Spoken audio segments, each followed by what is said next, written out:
Halo teman-teman, kembali lagi bersama saya Irgi Ahmad Fahrizi, mahasiswa Fakultas Vokasi, jurusan Teknologi Rekayasa Pembangkit Energi dengan NIM 240934705511 Universitas Negeri Malang. Jadi kali ini, teman-teman, kita akan melanjutkan pembahasan soal mata kuliah probabilitas dan statistika dengan pembahasan tema regresi linear. Sebelum kita membahas soal kasus, tujuan dari pembuatan video ini yaitu yang pertama untuk memenuhi tugas mata kuliah probabilitas dan statistika yang diampu oleh Dr. Singgih Dwi Prasetyo, Sarjana Teknik Magister Teknik. Dan yang kedua, untuk mengajarkan kepada teman-teman sekalian bahwa statistika itu asik serta juga di sini berdiskusi mengenai statistika. Nah, jika nantinya teman-teman ada sanggahan, bisa banget tulis di kolom komentar. Atau ada saran, bisa juga ditulis kolom komentar ya teman-teman. Nah, sebelum kita lanjut ke pembahasan soal, kita akan mencari tahu apa sih itu regresi linear teman-teman. Kira-kira penonton atau teman-teman ini udah ada yang pernah dengar atau ada yang tahu nggak sih apa itu regresi linear, dan regresi linear tuh digunakan untuk apa sih teman-teman? Nah, teman-teman bisa cari tahu atau teman-teman yang tahu bisa tulis kolom komentar di bawah ya teman-teman. Oke teman-teman, jadi regresi linear itu pemakaiannya yaitu apabila data menunjukkan tingkat kesalahan yang cukup signifikan atau menunjukkan adanya noise. Kemudian untuk mencari suatu kurva tunggal yang mewakili pola umum perilaku data. Kemudian kurva yang dicari tidak perlu melewati setiap titik data teman-teman.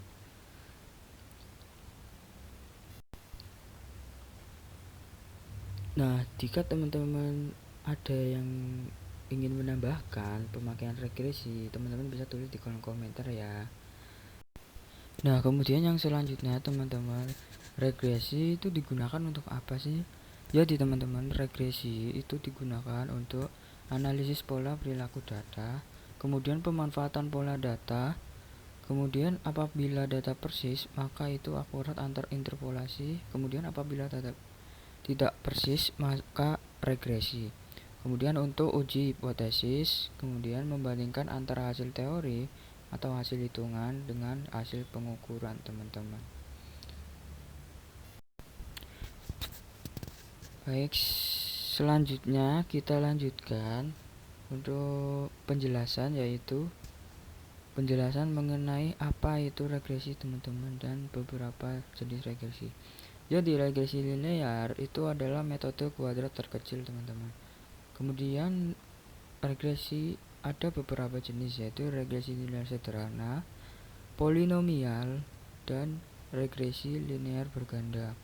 Tapi untuk kali ini teman-teman kita akan membahas mengenai regresi linear sederhana teman-teman. Jadi langsung saja teman-teman, kita akan masuk ke soal pembahasan pada pertemuan kali ini. Jadi teman-teman, di sini terdapat soal yaitu terdapat data produksi energi listrik dari PLTS selama 7 hari berturut-turut dengan hubungan jumlah panel dan energi yang dihasilkan.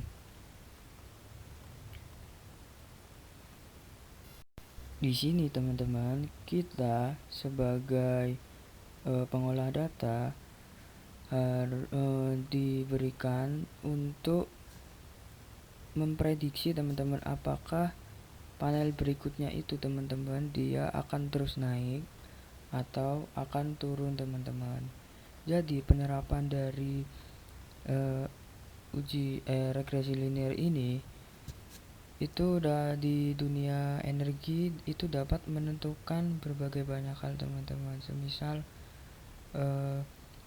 penggunaan daya juga bisa teman-teman. Apakah penggunaan daya yang akan datang itu akan naik teman-teman atau turun, yaitu dengan tidak lain untuk memprediksi teman-teman. Nah, berikut ini merupakan tabelnya teman-teman. Nah, dapat dilihat di tabel teman-teman. Di sini ada variabel X dan Y. Dengan X itu mewakili jumlah panel dan Y yaitu mewakili energi yang dihasilkan setiap panel teman-teman, atau setiap jumlah panel teman-teman. Nah, jadi untuk mencari kelanjutannya kita harus menjabarkan tabel ini teman-teman, supaya kita dapat menemukan data yang lebih lanjut lagi teman-teman. Jadi tabel yang telah dihitung akan didapatkan seperti ini.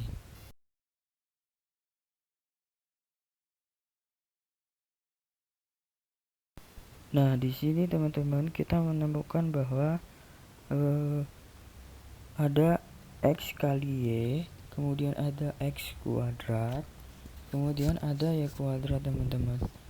X kali Y didapat dari variabel X dikalikan variabel Y. Kemudian X kuadrat didapatkan dari variabel X dikuadratkan. Kemudian untuk Y kuadrat didapatkan dari variabel Y yang dikuadratkan.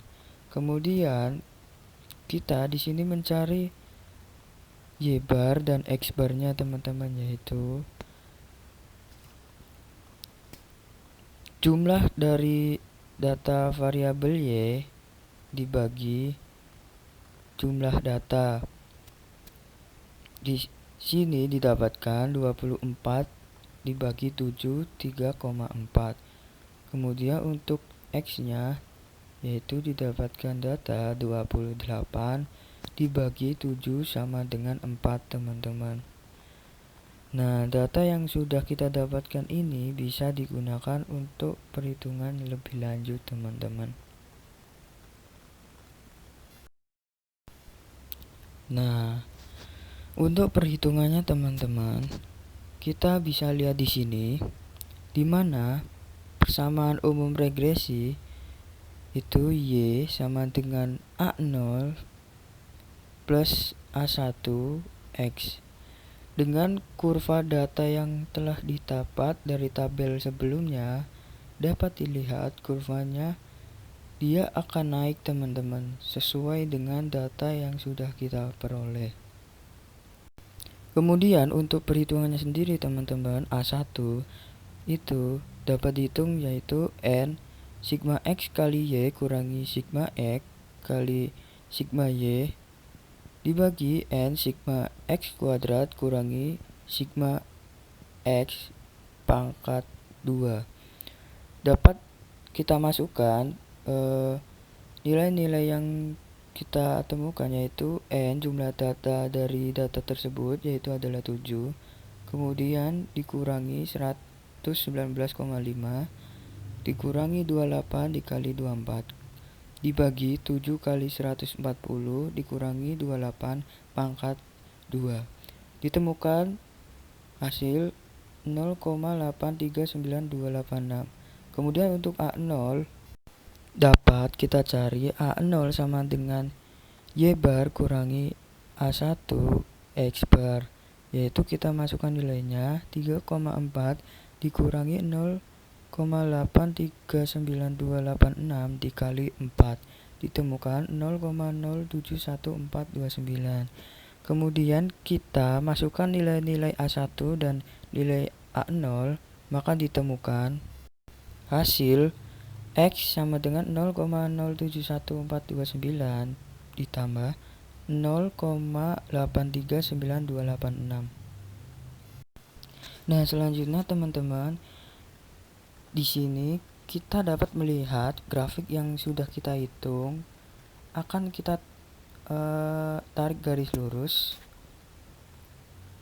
sesuai dengan persamaan regresinya. Nah, ditemukan di gambar bahwa persamaan titik-titik regresinya itu akan naik seiring berjalannya waktu, teman-teman, atau prediksi dari panel selanjutnya itu akan naik, teman-teman. Jadi seperti itu, teman-teman, untuk perhitungan regresi linear atau prediksi, teman-teman. Kemudian untuk selanjutnya yaitu kita akan membahas kesimpulan dari hasil kita tadi, teman-teman. Jadi sebelum kita menentukan kesimpulannya, teman-teman, kita akan cari koefisiennya, teman-teman, dan koefisien korelasinya dengan rumus seperti di gambar, teman-teman, yaitu R kuadrat sama dengan ST kurangi SR dibagi ST. Dengan SR dan ST sudah diimplikasikan seperti di gambar, teman-teman. Kemudian kita hanya menghitung dan memasukkan data yang kita hitung itu ke rumus R kuadrat atau koefisiennya, teman-teman, ditemukan 0,868318, yaitu di mana 0,86 ini mendekati angka 1, teman-teman. Jadi kesimpulannya, model ini sudah cukup baik dan akurat dalam menggambarkan hubungan X dan Y, serta Y dapat disimpulkan mempengaruhi X karena R mendekati 1, teman-teman. Seperti itu, teman-teman. Kemudian untuk yang selanjutnya kita akan ke uji hipotesisnya, teman-teman. Jadi uji hipotesisnya kita menggunakan uji F, di mana di sini F sama dengan R kuadrat dibagi K per 1 kurangi R kuadrat dibagi N kurangi K kurangi 1, teman-teman. Kita tinggal masukkan nilai yang sudah kita temukan tadi, teman-teman, yaitu R kuadrat, kemudian N, kemudian K, yaitu dapat dihitung dan ditemukan hasil 32,96, teman-teman. Untuk menguji hipotesisnya kita diperlukan F tabel, teman-teman. Maka DF atau penyebutnya itu 5, kemudian alfanya 0,05, di tabel uji F akan diperoleh 6,61. Kemudian kita analisis, teman-teman, bahwa 32 itu lebih dari 6,61. Maka kesimpulannya yaitu H0 diterima, maka terdapat hubungan signifikan antara jumlah panel dan energi yang dihasilkan berdasarkan X sama dengan 0,07142 plus 0,839286 Dapat dinyatakan bahwa setiap satu unit panel menghasilkan energi 0,839 pada konstanta 0,0714, teman-teman. Nah, sepertinya seperti itu, teman-teman, di pembahasan soal kali ini, teman-teman. Sebelum kita menutupnya, teman-teman, kita akan membuka sesi diskusi untuk kesimpulan, teman-teman. Nah, teman-teman bisa tulis kesimpulan atau diskusi teman-teman atau saran teman-teman mengenai pembahasan soal yang telah kita bahas, teman-teman. Jangan lupa ditulis di kolom komentar ya, teman-teman. Nah, jadi kesimpulan dari pembahasan kali ini, teman-teman, regresi linear itu dapat digunakan untuk menguji hipotesis, teman-teman, seperti pada soal yang telah kita bahas tadi.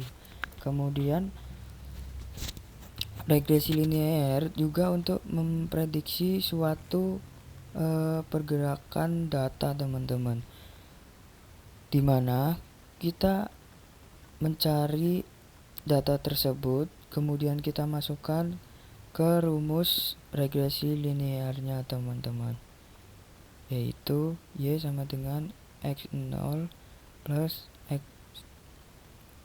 X1, seperti itu teman-teman. Jadi cukup sekian dari pembahasan kita kali ini.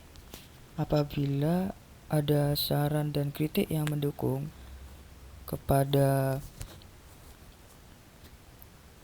pengajar atau yang menjelaskan, teman-teman boleh sekali tulis di kolom komentar ya teman-teman. Oke, jadi saya Irgi Ahmad Faresi pamit terlebih dahulu teman-teman. Terima kasih.